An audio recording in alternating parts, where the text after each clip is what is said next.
교회 여러분, 역사상 예수님께서 다시 사신 사건보다 더 중요한 일은 없습니다.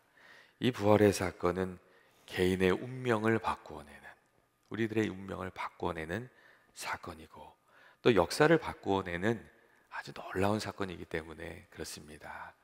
주님께서 다시 사심으로 인해서 우리가 죄인 되었다가 하나님의 자녀가 되었고, 그리고 또 사망에서 생명으로 우리의 운명이 바뀌었기 때문에 그렇습니다. 그리고 기원전과 기원후로 저희가 예수님의 그 사건을 기준으로 해서 이 역사를 나누잖아요. 그만큼 예수님의 부활 사건, 이 기독교의 역사에 큰 영향력을 미쳤다는 그런 의미거든요. 이 세상에 많은 놀라운 사건들이 있지만 사실 부활의 사건보다 더 큰 사건은 찾아볼 수가 없습니다. 또한 예수님께서 다시 사신 이 부활의 사건은 우리가 믿는 기독교의 토대이고 핵심 진리가 됩니다. 우리는 부활을 믿고 부활의 주님을 증거하면서 살아가는 겁니다. 부활의 사건은 예수님께서 하나님의 아들이시며 우리들의 참 구원자가 되신다는 것을 보여주는 그런 사건입니다. 세상에 많은 훌륭한 사람들, 위인들이 있지만 그들 중에 누구도 죽음을 이기고 다시 살아난 이가 없습니다.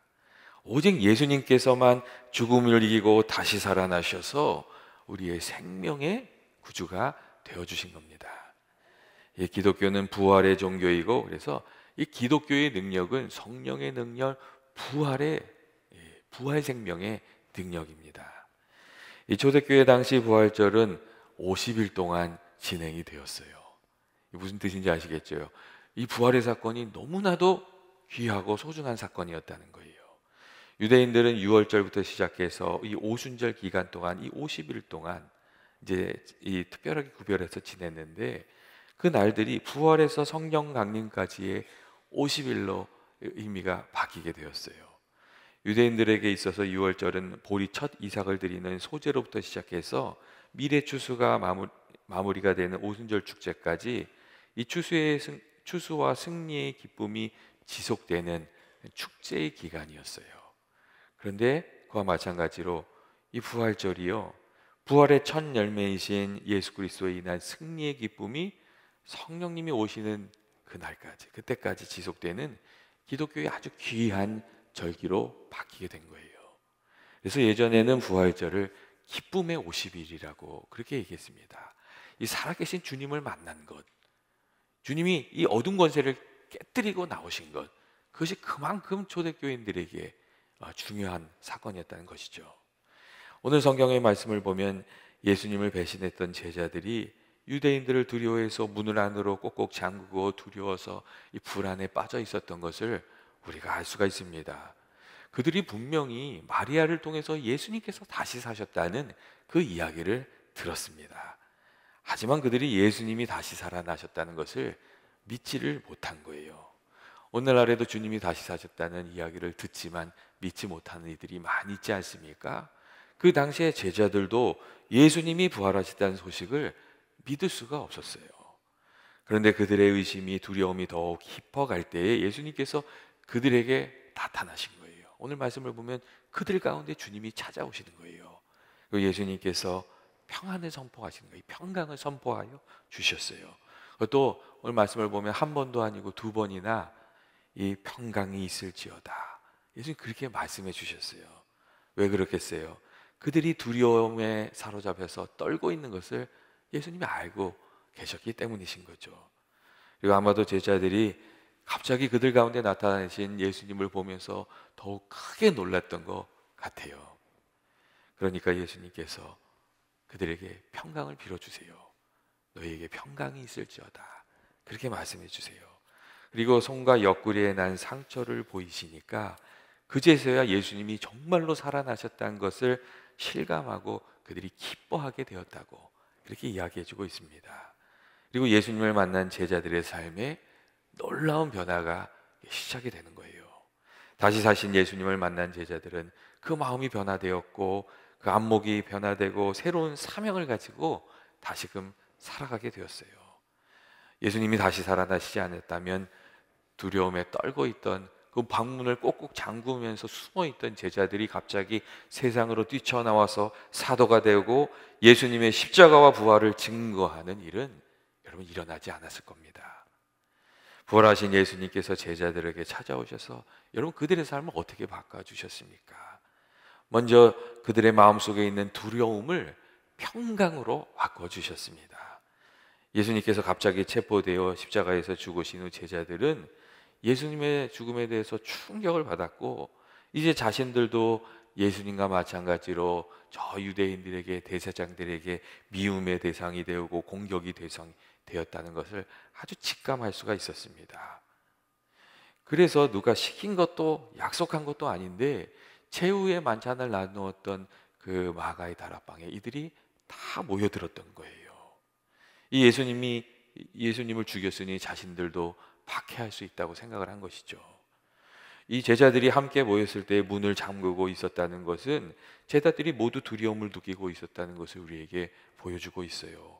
혹 자신들도 예수님처럼 체포돼서 억울하게 죽는 것은 아닐까, 그런 것들을 두려워한 거지요. 그런데 그때 부활하신 예수님께서 그 무리 가운데 찾아오셔서 평강에 있을지어다 그렇게 말씀해 주셨어요. 사실 예수님께서 제자들한테 딱 나타나셔서 한 말씀 하실 만하지 않으십니까? 야, 내가 그렇게 얘기했는데 어찌 너희들 그렇게 할 수가 있냐? 어떻게 이렇게 한 명도 빠짐없이 다 도망갈 수가 있냐? 이거냐, 너 베드로는 좀 심하지 않았냐? 넌 어떻게 또 그렇게 할 수 있냐? 그렇게 큰 소리를 치더니 예수님 그렇게 한 말씀 하실 만도 하세요. 근데 제자들을 만나신 예수님께서 그렇게 얘기하시지 않는 거예요. 두려워하는 그들의 마음을 살피시면서 너희에게 평강이 있을지어다 그렇게 말씀해 주셨어요. 제자들을 정말 사랑하셨기 때문에 제자들에게 그 무엇이 필요한 것을 아시고 평강을 빌어 주신 것이죠. 이 안에 그리고 주님의 용서가 다 담겨 있잖아요. 평강이 있을지어다 주님이 그렇게 만나 주셨어요. 여러분 누구든지 예수님을 구주로 영접하고 예수님께 나아가면 예수님께서 우리들에게 이렇게 평강을 누리도록 그렇게 해주십니다. 죄에서 벗어나 평강을 누리게 하시고 두려움에서 벗어나 그 마음에 평강을 누리게 하시고 담대한 믿음으로 살아가게 하신 겁니다. 여러분 부활의 주님은 언제나 두려움을 물리치시고 절망을 희망으로 그리고 죽음을 아주 감격적인 생명의 능력으로 바꾸어 주시는 그런 구원의 주님이십니다. 부활하신 주님을 만난 사도들이 그래서 이 두려움을 다 떨쳐내고 주님을 증거하는 사도로 그렇게 변화될 수가 있었습니다. 둘째로 부활의 주님은 눈물이 변해서 기쁨이 되게 해주셨습니다.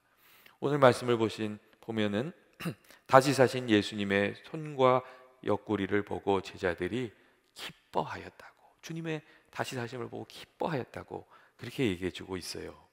예수님께서 십자가에 못 박히실 때 예루살렘에 있었던 제자들과 많은 사람들이 다 눈물을 흘리면서 애통했습니다.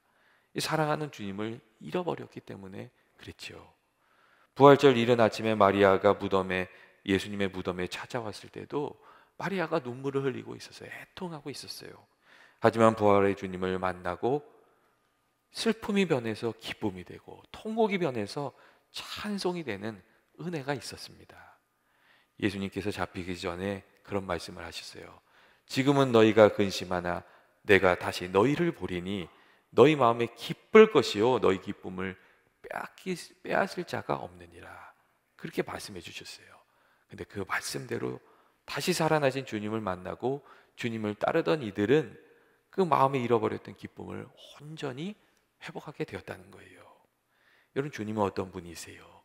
주님은 모든 이들의 눈물을 닦아주시는 분이시고 그 마음의 기쁨을 허락하여 주시는, 회복하여 주시는 그런 분이십니다. 누구든지 예수님을 그 마음에 모시고 주님의 주시는 성령으로 충만하게 되면 그 상황이 어떠하든지 그 처지가 어떠하든지 그 마음에 기쁨이 이렇게 흘러넘쳐서 우리들의 마음이 회복되고 힘을 얻게 되는 줄로 믿습니다. 여러분 혹 마음에 슬픔이 있다면 여러분 우리가 주님 앞에 나와서 도움을 구하면서 여러분 기도하게 되기를 바랍니다. 우리에게 주의 도우심을 구하고 주님께서 우리들 삶 속에 찾아와 주시면 지금은 좀 부족하더라도 예수님께서 채워주시는 그 샘물이 조금씩 조금씩 흘러나와서 우리들의 삶을 풍성하게 해주시고 그 기쁨으로 우리가 살아가게 해주실 줄로 그렇게 믿습니다. 셋째로 부활의 주님께서는 제자들에게 성령을 받으라 그렇게 하셨어요. 성령을 받으라. 오늘 말씀을 보면 예수님께서 저희들을 향하여 숨을 이렇게 내쉬시면서 성령을 받으라 그렇게 말씀해 주신 것을 알 수가 있어요. 하나님께서 천지를 만드실 때에 흙으로 사람을 만드시고 그 코에 생기를 풀어넣어 주셨던 것처럼 예수님께서 제자들을 향하여 숨을 내쉬면서 성령을 받으라 그렇게 말씀해 주셨어요. 예수님께서 그렇게 성령을 제자들에게 불어넣으시면서 성령을 받으라고 말씀하신 이유는 제자들이 새롭게 창조된 존재로 하나님의 사랑으로 살아가기를 원하셨기 때문이셨어요. 성령이 우리 안에 임할 때 우리가 새로운 존재로 태어나게 되지 않습니까? 고린도후서 5장 17절 말씀을 보면 그런즉 누구든지 그리스도 안에 있으면 새로운 피조물이라고 이전 것은 지나갔으니 보라 새 것이 되었다고 그렇게 말씀해주고 있습니다. 예수님께서 말씀하신 대로 제자들이 나중에 기도하주는 중에 성령의 충만함을 받아서 제자에서 사도로 변화된 주님의 증인으로 변화된 그런 삶을 살게 되셨습니다. 주님이 오셔서 그렇게 바꾸어 주신 것이죠. 또한 예수님께서는 예수님만 하실 수 있는 죄사함의 권세를 제자들에게 주셨어요. 오늘 말씀을 보면 너희가 누구의 죄든지 사하면 사하여질 것이요 누구의 죄든지 그대로 되면 그대로 있으리라 이런 말씀을 해주셨어요. 예수님께서 이게 무슨 말씀을 하고 계신 거예요?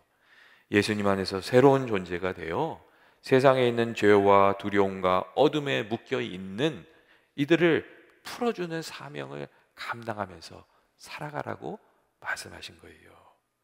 오늘날에도 세상에서 이 죄와 사망의 권세가 사람들을 유혹하고 흔들고 넘어뜨리면서 그 권세를 휘두르고 있지 않습니까? 그런데 예수님의 이름이 선포되고 주님의 성령이 임하게 되면 죄와 사망 권세가 물러가고 주님의 은혜와 평강이 시작이 되는 겁니다. 예수님께서 제자들에게 성령을 받으라 하시고 이 죄사함의 권세를 주신 것은 제자들을 통해서 십자가에서 시작된 주님의 은혜가 온 세상에 좀 더 풍성해지기를 원하셨기 때문에 그렇게 하신 겁니다. 부활의 주님이 우리에게 임하시면 여러분 어떤 역사가 일어납니까?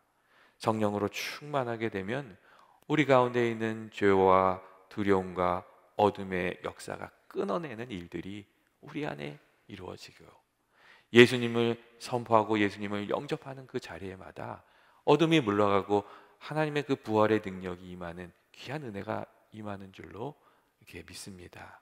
그 은혜 가운데 우리가 살아야 되는 것이죠. 마지막으로 오늘 말씀을 보면 다시 사신 예수님께서 제자들을 세상으로 보내시는 거예요. 21절 말씀을 보시면 예수님께서 아버지께서 나를 보내신 것 같이 나도 너희를 보내노라 그렇게 말씀해주고 계십니다. 예수님을 통해서 시작된 구원의 소식을 전하면서 이렇게 살아가도록 제자들을 세상에 보내주시는 것이죠. 그리고 주님께 이 사명을 받은 제자들이 정말 주님을 증거하는 증인의 삶을 살아가게 되었습니다. 주님을 만난 그들은 그들의 사명이 다시금 회복되어서 주님을 위해서 일하는 일꾼이 될 수가 있었습니다.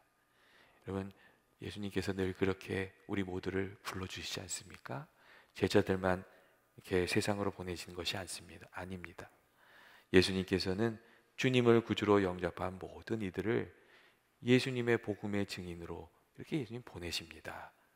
예수님께서 우리에게 원하시는 것은 단순히 우리가 이렇게 주님으로부터 경험한 구원의 은혜와 평강에 머물러 있는 것이 아니라 이 부활 승리의 소식을 주님이 얼마나 귀한 분이심을 땅끝까지 전하는 것, 그게 주님이 우리들에게 원하시는 일입니다.